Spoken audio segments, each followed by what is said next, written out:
Tonight on the show, one of my guests will be meeting their new waxwork for the first time. But who will it be? Is it me? Oh, don't! Let's start the show!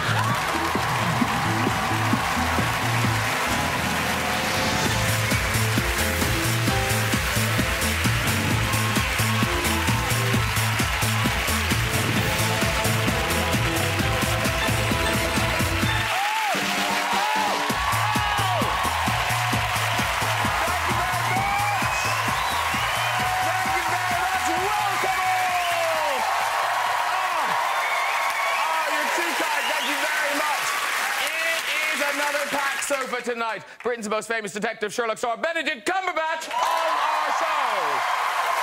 The funniest woman in Britain, Miranda Hart, is here. One of my favourite actors, Timothy Spall, is joining us. Plus, we have music from the fantastic Maroon 5. I know. Maroon 5. They're cool. They're hella cool. Yeah. Now, I can't wait to show Benedict his waxwork. It was good, wasn't it? That was good. It does. It looks really like him. It's going to be in Madame Tussauds. In fact, they're going to have to move my waxwork to make room. I wonder where they'll put it.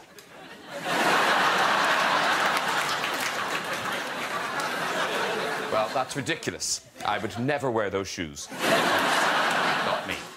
We're talking to Benedict about his new film, The Imitation Game, where he... yes, let's whoop it.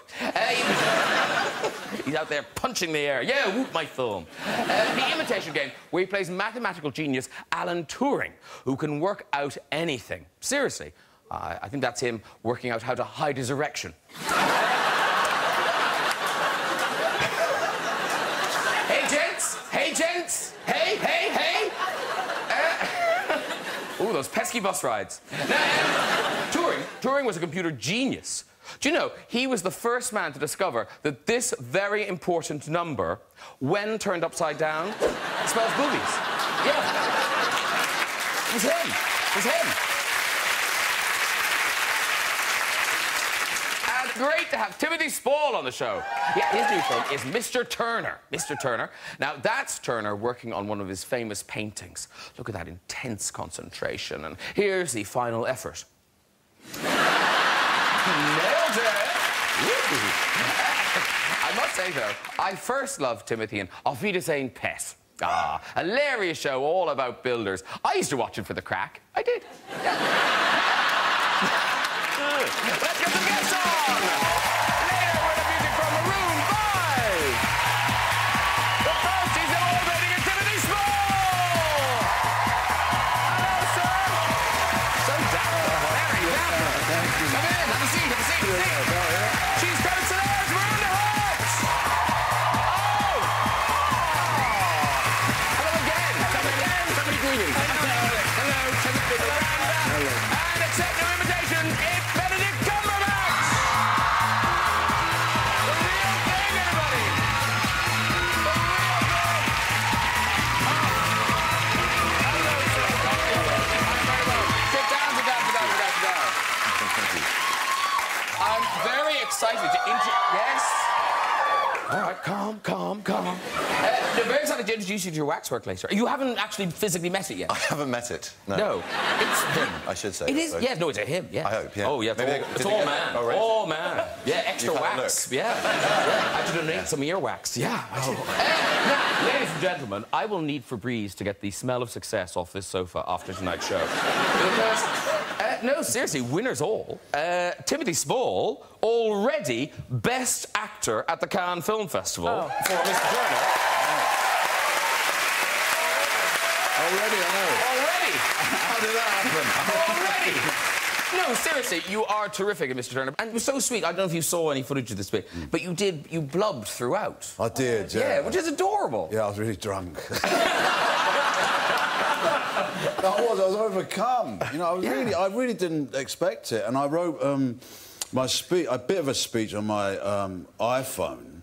And when I got it out, it said low battery. I said, oh, shit, I've got to get on with this. And it went off. To make it up, so I spoke for hours and thanked everybody, you know, even the hamsters that I didn't get for Christmas, I would say.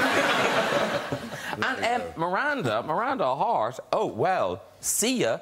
You're all Hollywood now, aren't you? You're in a Hollywood movie, an actual Hollywood movie. I did my first film this year, yes. Very exciting. Yeah. But I'm still, I mean, these guys are all, I'm still keeping it real on the coalface television. I'm all about the TV Choice Awards.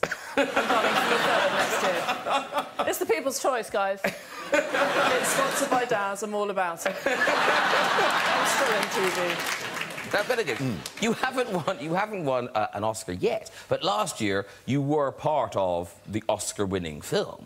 Yeah, I was, 12 Years which was an amazing honour. I mean, that night is so extraordinary in itself, but to sort of crown it all with that was very special, and for such an extraordinary film, it was amazing. And great to kind of get up on stage at the end. And, yeah, absolutely. Yeah. I mean, it's so... Me too, I'm in it! Exactly. I'm glad I did my photobomb earlier on rather than then. Well, this is the weird thing. Yeah. Like, at the beginning, like, how overexcited must Benedict Cumberbatch be that at the beginning of the evening, he did this?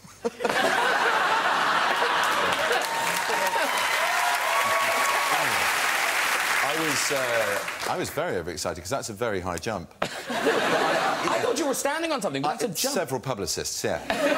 Like a running human leapfrog at it. No, it was... Well, Ellen, who was hosting, Ellen DeGeneres, I thought did a fantastic job. No, she did. She started it by oiling everyone on the red carpet with vodka.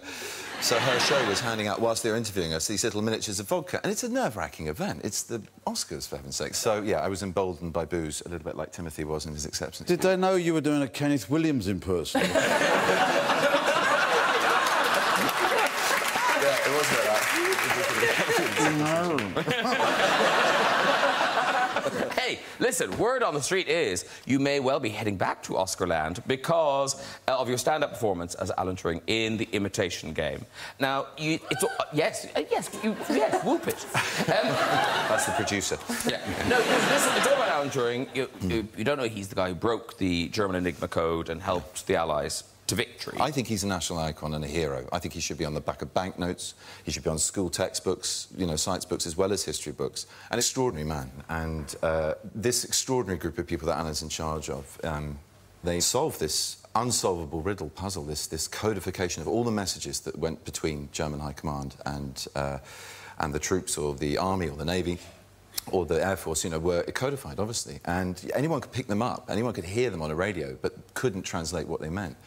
And these people, there were scientists, there were mathematicians, there were physicists, the kind of brains you think would be able to think laterally and scientifically about the problem, but also artists and musicians and actors. So it was a wide, huge net of brainiacs, of these extraordinary minds thinking laterally to solve this problem. And so it focuses a lot on that, and then either side you learn about Alan's story, which is... Yes, the top and the tail, the beginning and the end, they're not happy times. No, I mean, after this incredible success in the war. Well, he was appallingly served by our government, our culture, our nation at the time.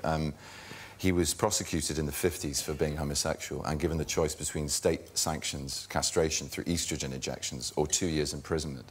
And he chose the castration because he wanted to carry on his work. But, you know, the way you learn about him, the way the film explores him, it's very funny.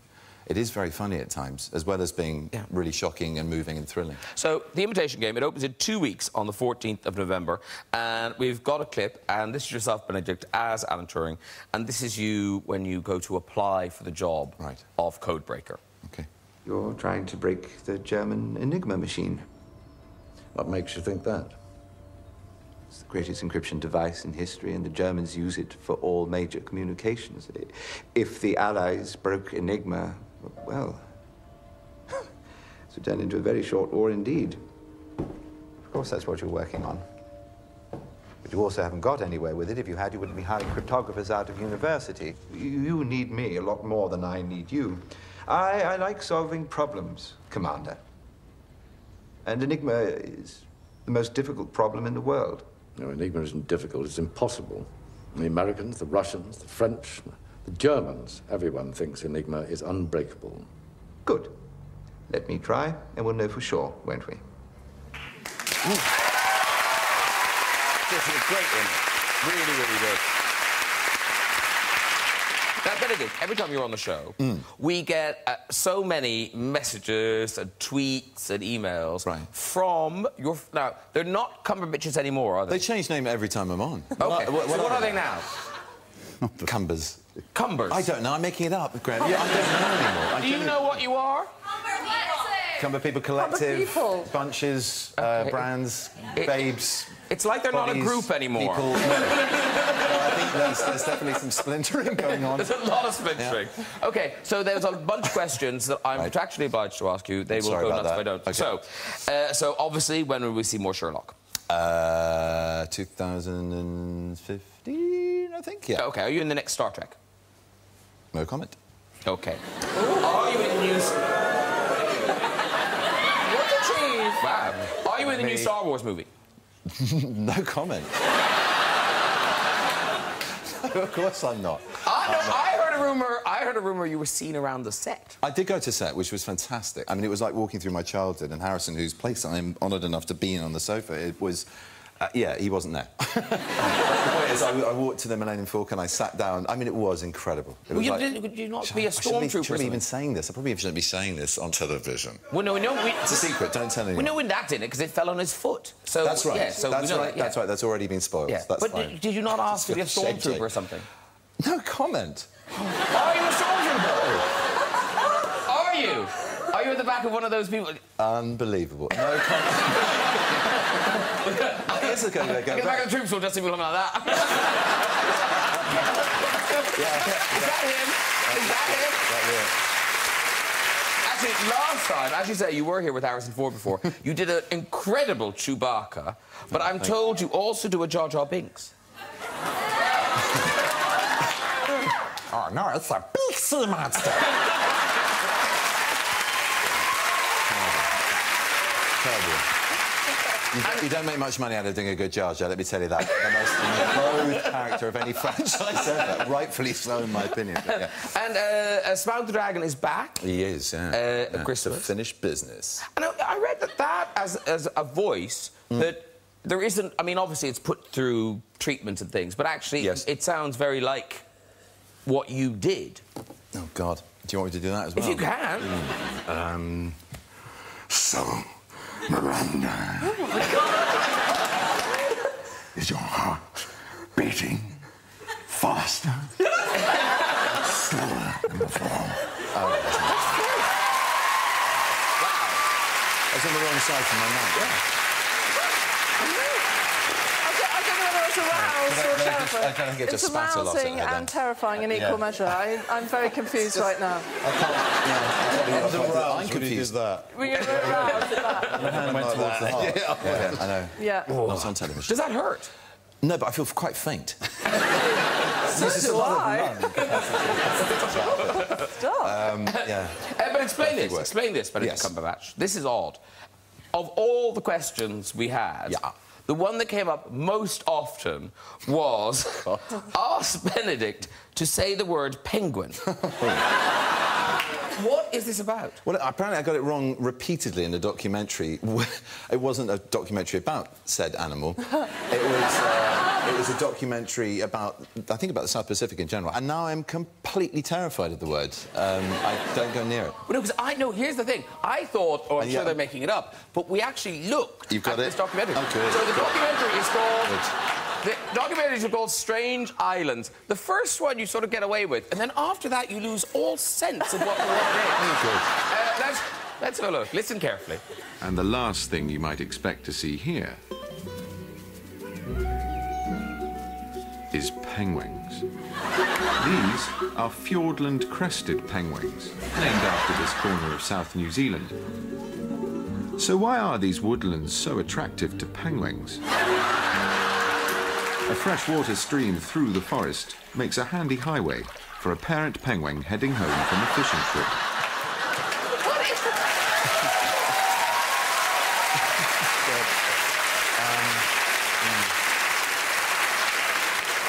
The funny thing is, you don't do this in isolation. You have a team of, natural history experts based in Bristol, funded by you, the tax-paying public. It's not just me sitting there in a booth going, I think I know how to say penguin. I'll say penguins. It's mortifying. But there are other people who should take some You flack, in a including booth my with a bottle of producer. vodka. But did no one at the end of the thing, could we just try the word penguin again? Maybe. Maybe they just gave up. I honestly don't know. But then what I love is, in the way that life is, how special that Benedict is now starring as a wolf in this film.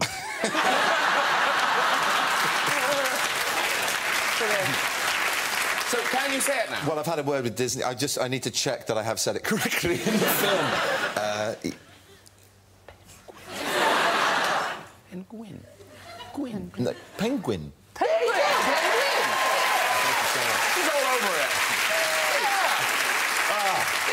The sense of achievement. Ladies and gentlemen, Miranda Hart has a new book out. Yes, she does. Now, it is the best of Miranda, and it's a real treat for fans. It is the scripts of 6 episodes. Yes. But with kind of annotations and things that happened on set and things that happened before and stuff.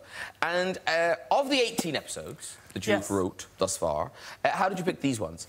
I suppose they are my favourites. Really? Yes, I think. the poor other episodes. The poor other... I mean, I wrote them. It's not like I'm dissing other writers.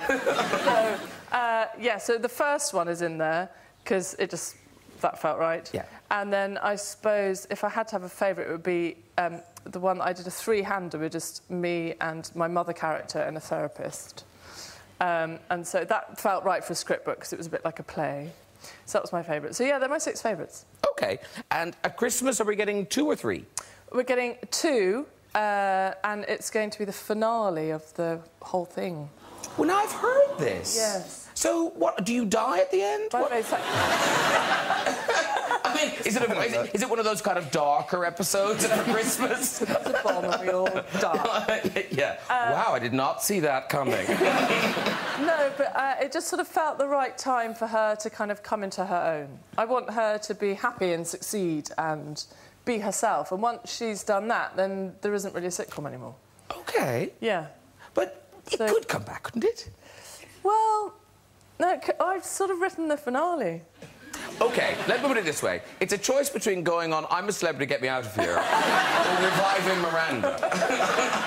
No, Miranda's coming back, isn't it? Yeah, Miranda's still coming back. Yeah. Film career, she's going to be fine. Yeah. Oh, God bless you. You heard it here first. But we'll miss it. Oh, well, that's the right reaction, because it would be awful if everyone went, yes! Never again! People said on Twitter today, which really made me laugh.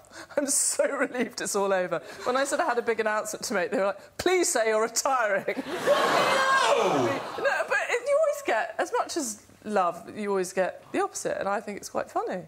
OK. You can't expect to be in this business without being ridiculed. Absolutely. No, it's funny. It's part of the fun. Yeah, absolutely. I made the mistake of... I read something about Mr Turner, and then it slipped down. I read this review, it said something very nice, and Timothy Spall gives this whatever marvellous performance, and then it come up, and then it said, Timothy Spall is a great big fat bogey, not worth... I thought, that's not very nice. I hope they don't put that on the poster.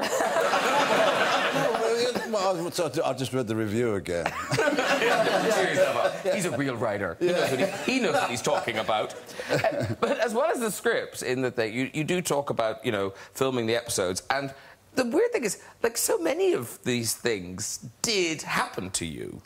Well, not so many. A few. Well, the osteopath, the massage osteopath thing is real. Oh, yes. I did once go to an osteopath, and he put me in a certain position, if you pardon the expression, all above board, and I did very much heartily break wind. However, and I thought, well, if I'd done that in real life, the Miranda character has to do that. But you then always take it one step further with the sitcom. So then she then blew a candle out. Oh, right. I was going a step further than that. The watershed. Or something else. Family show. Yeah. So there are... Most things haven't happened to me, but there are the odd things like that. I get called Sir quite a lot. That happens. Oh? Yeah, it's fine. Don't pity me. It's fine. I just go, these are real. And we all have a lovely time. Well, it may be too late for the Christmas episode, maybe too late for the finale, but Timothy Spall has a very good plot twist. I don't think you've used it yet. Right. Because you sleepwalk, don't you? Not anymore, thank God. Well, how did you stop it? I just stopped. It seemed to coincide with the advent of CT televisions and record. I don't know. Fortunately, because I woke up nude in a corridor of a hotel. Okay. Not outside my room, but on another floor. And I had to go downstairs to the foyer that had a great big picture window, right? And I could see people going to work, coming back from work in cars. And I had to walk like this over to the desk. There was nobody there, and there was a domed bell on it. Now, how am I going to ring that bell without attracting attention to myself and attract attention to myself? And a man came out, and he said, "Good evening, sir. Can I help you?" I said, "I've locked myself out of my room." He said, "Come with me," and I had to follow him the walk of shame. The people looking in cars like this, funny little fat man behind us walking. And as I went, he showed me back into my room. He said, "There you are, sir." He said, "Were you having a newspaper in the morning?" That's a good hotel. Yeah. Good hotel. That's why I gave up the sleepwalking. Benedict, do you have anything to offer Miranda as plot lines, or have you been in a similar...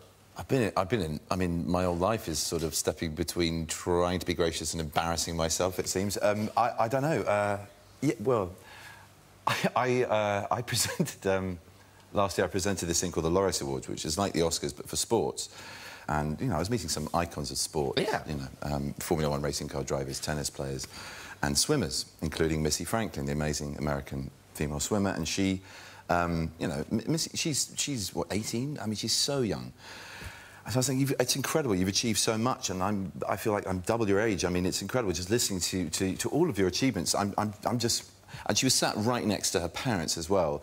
I said, you know, I'm sitting here and I'm just getting stiff even listening to you.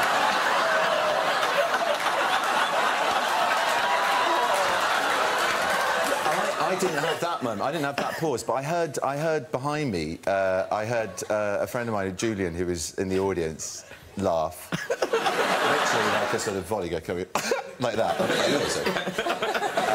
then at the party afterwards, I went up to him and went, "I'm so sorry." She went, "What about?" And then I had to explain.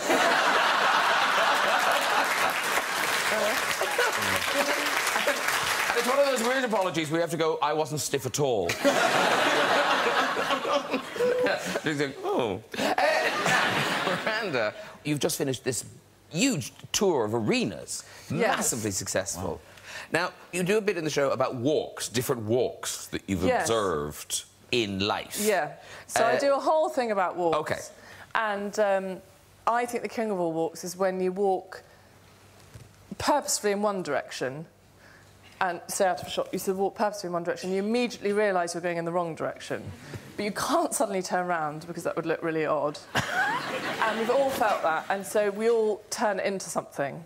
Like, do you want me to demonstrate? Please demonstrate, yes, we love it. On its feet, on its feet. Let's just get it on its feet. Here? Well, yes, along here, along here. So you would walk purposely like that, realise you're going in the wrong direction, and then you have to look at your watch and go, oh, right. Oh, it's 11:10, that's interesting, OK. Well, if it's 11:10, then yeah, if it's 11:10, I should probably... I'll go in that direction.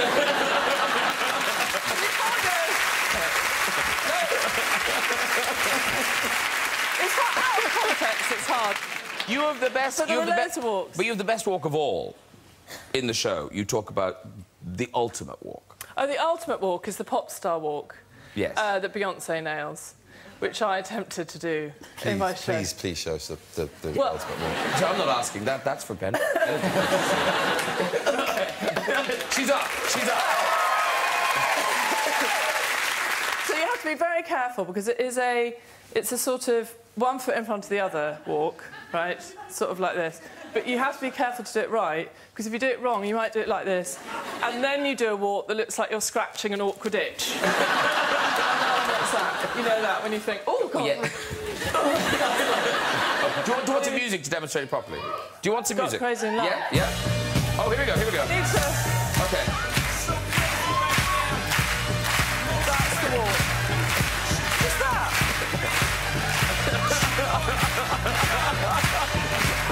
It's just the high walk, that's it. It's very good. That's it. But I want to see him do it. Go on, Benedict. Do a high walk. Do a high walk. What, there?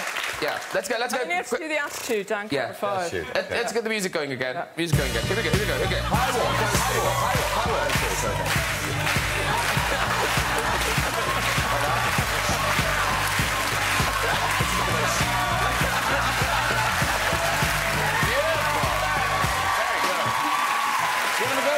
What's that? Do you want to have a go, Timothy? No. No. Timothy's watched the others, thought about it, and gone, no. No, I don't. That was a bit more scratching an awkward inch, I'm not going to lie to you. Was it That really? was a bit sort of cross between scratching an itch and John Cleese. Don't take relation. No. I thought it was very supermodel. You know, that kind of strange... Yeah. It got very street at the end. Very street It got to at get the end. street. Very street. Very street. Yeah, Very yeah. street. Now, listen. We are so lucky tonight to Timothy Spall, another person with the buzz of Oscar ringing in their ears, because, as you mentioned, the reviews of Mr. Turner are unbelievable, just fantastic across the board. Everyone loves this movie. It opens next Friday, Halloween, and it's the story of the English artist Turner, but it's what the last 25 years about? That's right, yeah, the last 25 years of his life. And that was somewhat dictated by the fact that I'm the age I am and to have started much earlier. I mean, you know... Skipping down country lanes. Doing a Beyonce walk. So that's what the film is about, and that also happened to be when he, at the height of his success and fame, and when somebody offered to pay the equivalent of like £300 million for all of his work, he refused it. And he's painting at his most revolutionary, at his most decrepit, which is quite an interesting combination. And in this film, because I think normally in a biopic of be it an artist or a musician or whatever, there's that kind of slightly awkward cutaways to kind of hands, or, you know, playing a piano or doing the thing. But in this, you paint Turner paintings. Well, yeah, I spent... Mr. Lee asked me 2 years before we even started rehearsing the film to learn how to paint. So I did a 2-year course with a brilliant art teacher. He got me to a position where I did a copy of one of his masterpieces. But you did this. This is a picture of one you did. I mean, wow, that's incredible. Sure, that's not the original. No, actually, if you're going to pay one of the greatest artists the world has ever known, then the one thing you're going to have to look like is... You're going to look like you'd be able to hold a brush and a palette. And Turner was more or less born with one in his hand, a bit uncomfortable for his mother, but he came out and he never stopped painting. All right, well, listen, we've got a clip. This is you as Mr. Turner, and this is at the Royal Academy, I think. So the Royal Academy varnishing days, which meant when painters could go in and finish their paintings.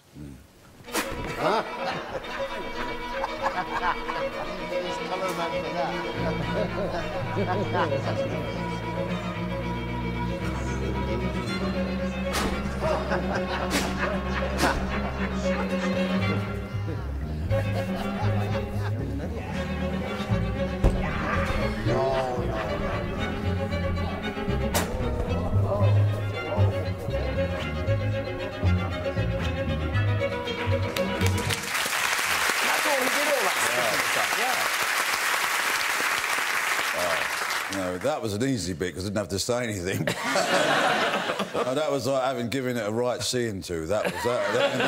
When he painted, he did. It was a very visceral, physical thing with him, you know. I mean, so that's what we think. No, we weren't there when he was doing it originally.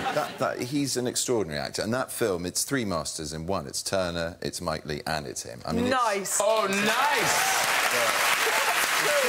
It's true. That is good. listen, this is not flattering. I've grown up watching this, man, and it's the truth. The way Mike Leigh works, the integrity of actors and director trying to bring these stories to our lives, whether they're well-known people or whether they're fictionalised characters, is extraordinary. It's the kind of work we all sort of wish were capable of doing all the time. And I really look up to it. It's You as the brilliant. He's an absolute darling, isn't he? He is stiff just talking to him.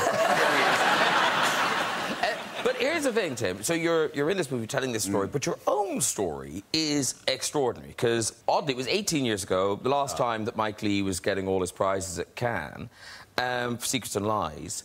You were given... I mean, were you literally told you had 3 days to live? I found that out. They didn't tell me then, but they found out. They told me later when I didn't die that's how long I had to live. They were that kind. No, I had my linen suit sitting on my stove all ready to go. I was diagnosed with leukemia the day before I was supposed to go to Cannes. And when I saw them coming down the red carpet at the Palais de at Cannes, I was having my first chemo stuck directly into my heart while I was watching this going on. God.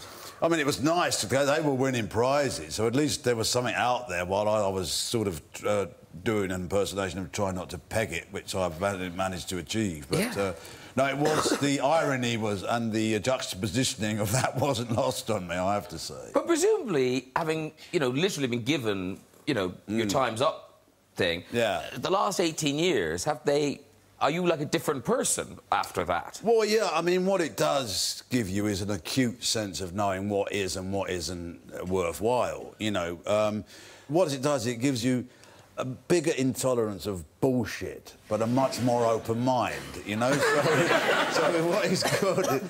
But also, the thing about when you're in a state of, not knowing whether you're going to live or die or not, you're in a state of profundity. So I remember going out to the park in between treatment and looking at a tree and for the first time really seeing what an amazing thing it is. And I just thought, that'll do, that'll do, And for about 10 minutes I looked at that's a really nice tree, right? And then after a while I did it again and I thought, this profundity thing, it's a bit overrated, isn't it?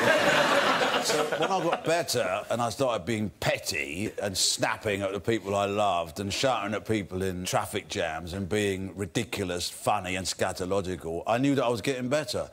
Because when you're dying, you tend to be profound. So never fear being a petty fool. It means you ain't dying. Well, it's an extraordinary story.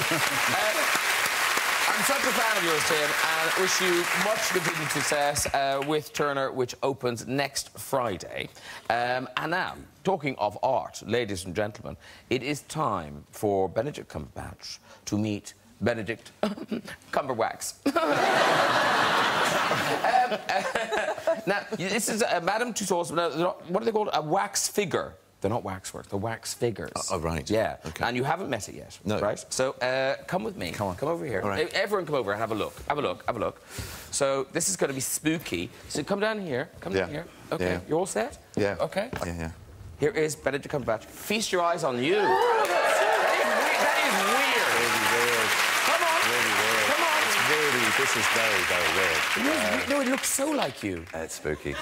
Look at the back of the head and everything. He's tired. He even looks as tired as I feel. Look at that. Look, see the back. yeah. Shall I stand there? Shall I stand? That's brilliant. Here we go. Oh, yeah, do it. Yeah, Oh, my God. Look at the way. Yeah, nice. That's very good. That's uncanny. OK, now... Spot the wax. If we all come in and have a picture taken with this, right, Yeah. you can photobomb us from behind. Good idea. Pile in, everyone, pile in.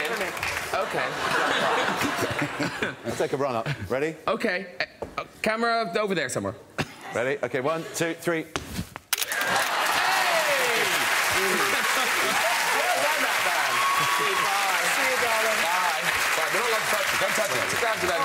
It looks much better than the one... I went to a waxworks once in Great Yarmouth, it's no longer there. And it had one of... it was supposed to be Michael Jackson, but it was about this big. And I think it used to be Sammy Davis Jr. Different wig on him, and put his underpants on outside his truck. I said hi to that backstage. Did you? You got confused. And you thought he's so standoffish. Well, Oh, he's changed. I don't know if to take that as a compliment or not. And then my makeup artist went, why is Benedict Cumberbatch just stare? What's he staring at? I'm not joking. Right, it's time for music. Before we hear this week's stories in the big red chair, ladies and gentlemen, the song is Animals, the album is V, the band is Maroon 5.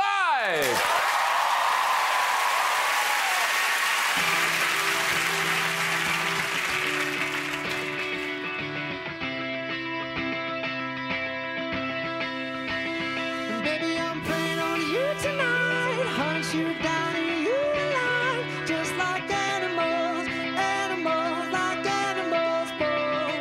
Maybe you think that you can hide. I can smell your scent for miles. Just like animals, animals, like animals born. Baby, so what you trying to do to me?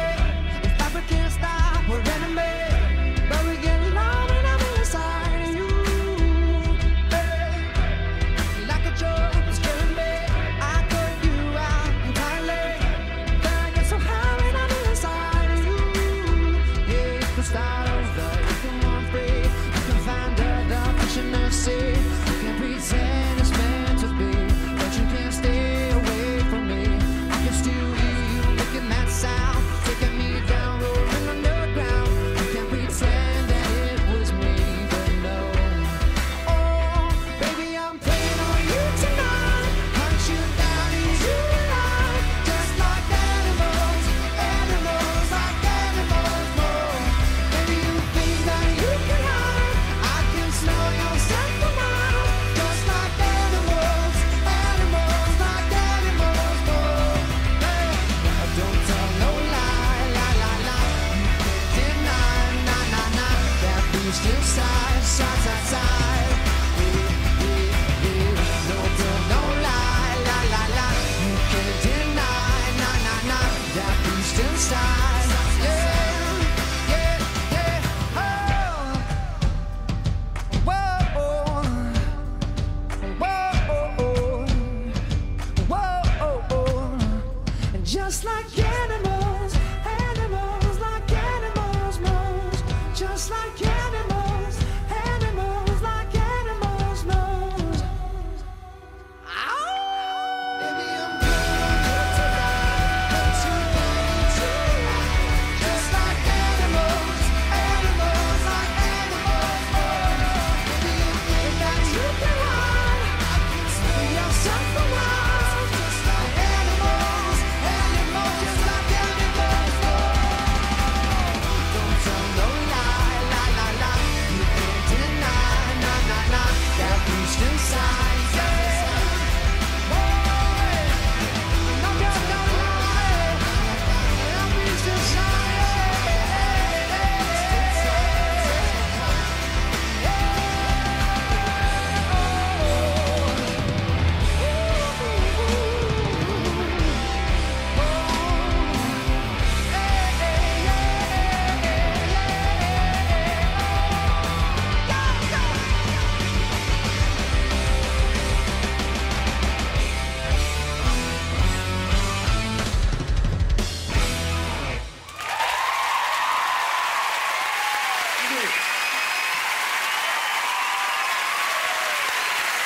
Maroon 5, everybody! I think Adam, are you coming over? Come on over, Adam, dear. Big jump, sir. Well done. Very good. Adam B! Very good. Benedict Cumberbatch. Yeah, do you want to sit here? That's Timothy Spall, Miranda Hart, Benedict Cumberbatch. Hello, hello, hello, hello. Hi, hi, hi. Now, so you are the representative of Maroon 5 on Earth. Yes. Yes. Now, that's from the new album, which is V. You know, I forgot what the initial intention behind the V was, as if it was 5 or V or we. I kind of lost track of what it meant. So, whatever you want it to mean, it means. Okay. Yeah, okay. I'll go with V. That sounds great. Yeah, nice. That's the album V. And now you're doing tours. May 26th, 28th, Wembley Arena, Birmingham LG Arena, May 31st, and then June the 1st at Manchester Arena. And then, is it a world tour? It is a world tour. It is. And thank you for knowing the dates, because I did not know the exact dates. really concede that. I don't really know the dates. Now, here's the thing. I think it's a weird time. It's a weird time in Adam Levine's life because for the last... That's me. Yeah, because in the last year, you have been the sexiest man in the world. And that's coming to an end now. It was a good year. Timothy Small's up next.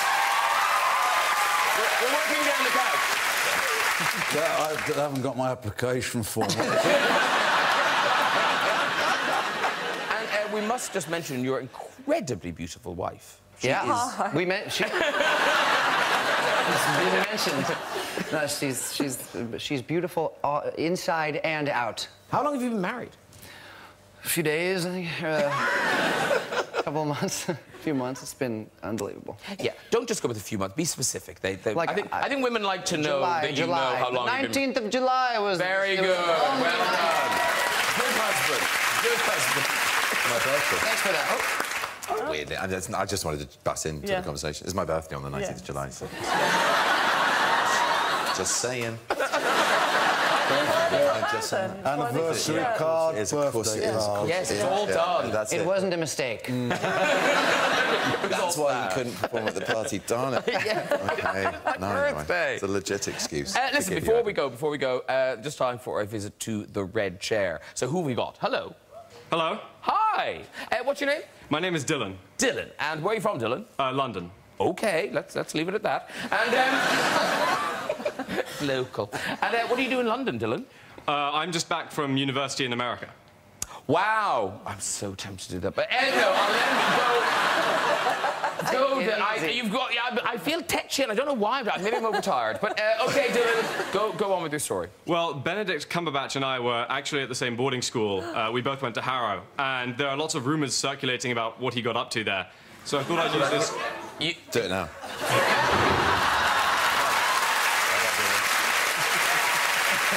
I've got your back. I've got your back. You didn't, I had it. Someone just sat in it now. They were just sitting down. The waxwork. All right, who's next? Hi, Graham. Hello, how are you? I'm good. What's your name? Jessica. Jessica, lovely. And what do you do, Jessica? Oh, dear, they asked me this earlier. I'm a real estate sustainability consultant.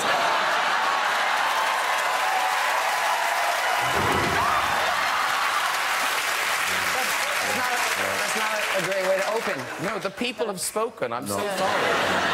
We're not doing very well. Let's really go for it this time. OK, who have we got? Hello. Hi, I like you immediately. What's your name? I'm Jess. How are you? I'm grand. And what do you do, Jess? I'm a regional fundraising manager for OK, well, don't go on. It could get worse. So, all right, off you go with your story. So I was 14 on a school trip to an outdoor activity centre. Can I just stop you there? This is the sort of story we like.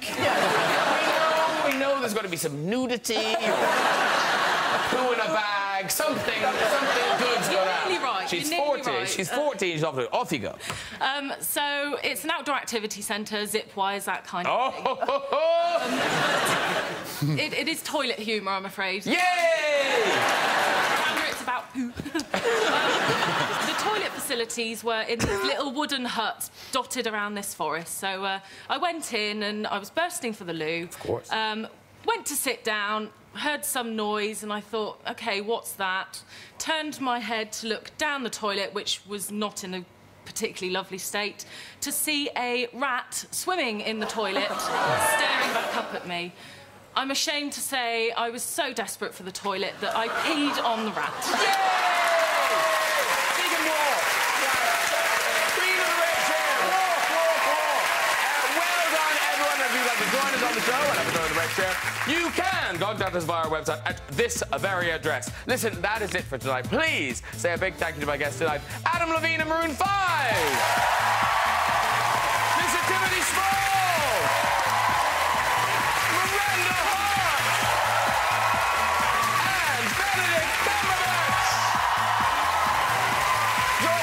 With top comic Mickey Flanagan, Girls creator Lena Dunham, Oscar-winning stars Anne Hathaway and Matthew McConaughey, plus music from Sia. See ya. See ya. Good night. Bye-bye, everyone.